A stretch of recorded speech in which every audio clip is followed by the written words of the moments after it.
আকাশের অবস্থা নিশ্চয়ই দেখছিলেন। অনেকের একটা প্রশ্ন আছে, অনেকেই ভাবছেন যে বৃষ্টির বাধায় পড়তে পারে কিনা ম্যাচ, কিন্তু এখন পর্যন্ত আবহাওয়ার যে আপডেটগুলো আছে, এমনকি আমরা এখানকার যিনি কিউরেটর আছেন এই মাঠের, তিনি তো আসলে সবসময় খোঁজ খবর রাখেন এবং এখানকার যারা মাঠকর্মী আছেন সবার সঙ্গে এই ওয়েদার, তারা তো একেবারে সমুদ্রের ধারে, যেহেতু সবসময় আকাশের মেঘ দেখেই ওই যে থাকে না প্র্যাকটিক্যালি একটা নলেজ, তারা অনেক ভালো বুঝতে পারেন। তো আকাশে এত মেঘ যখন দেখেছি তাদেরকে আসলে ওই প্রশ্নটা আমি করেছিলাম, কারণ একটা আপডেট, আবহাওয়ার আপডেট একটা আছে যে কালকে থেকেই বা আজকে রাত থেকেই সারা দেশের কোথাও কোথাও বৃষ্টিপাত শুরু হবে এবং সেটি টানা কয়েকটা দিন, 7 দিন পর্যন্ত বিস্তৃত হতে পারে। নায়াসিনামাইড ও স্যালিসাইলিক সমৃদ্ধ লিলি ফেস ওয়াশ যা ফেসের ডেড স্কিন সেল দূর করে দেয় দ্বিগুণ ফাস্টার ব্রাইটেনিং। সেটি আসলে ম্যাচের ক্ষেত্রে কতটা প্রভাব পড়বে বা এই মাঠের ড্রেনেজ সিস্টেমের আসলে কতটা প্রভাব পড়বে, তো যতটুকু আসলে জানতে পেরেছি তাদের সঙ্গে কথা বলে, যে আগামী পরশু দিনের পরে বৃষ্টি হতে পারে। কালকে বৃষ্টি হওয়ার সম্ভাবনা খুব একটা নেই, যদি বৃষ্টি হয়েও থাকে সেটি খুব বেশি পরিমাণে হবে না।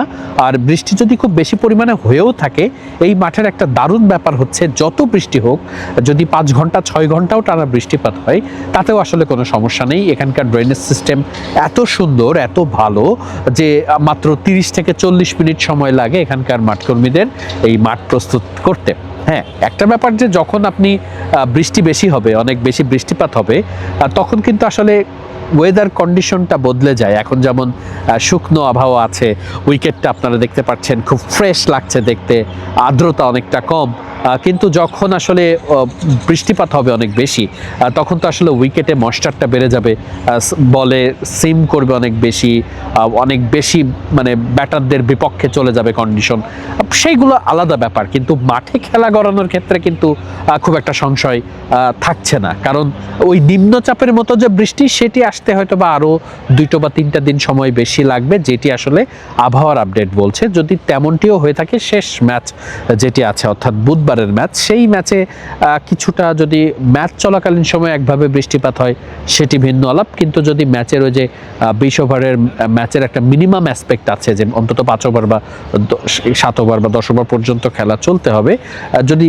সেটি হয় 5 ওভার মিনিমাম নিয়ম যতদূর সম্ভব 20 ওভারের ম্যাচে, সেটি যদি হয়ে থাকে তাহলে ওই ততটুকু সময়ও যদি আসলে বৃষ্টি বন্ধ থাকে, তার মধ্যেই খেলিয়ে দেওয়া সম্ভব আছে বা সুযোগটা আছে, কারণ আসলে এই মাঠের ওই ফ্যাসিলিটিসটা আছে।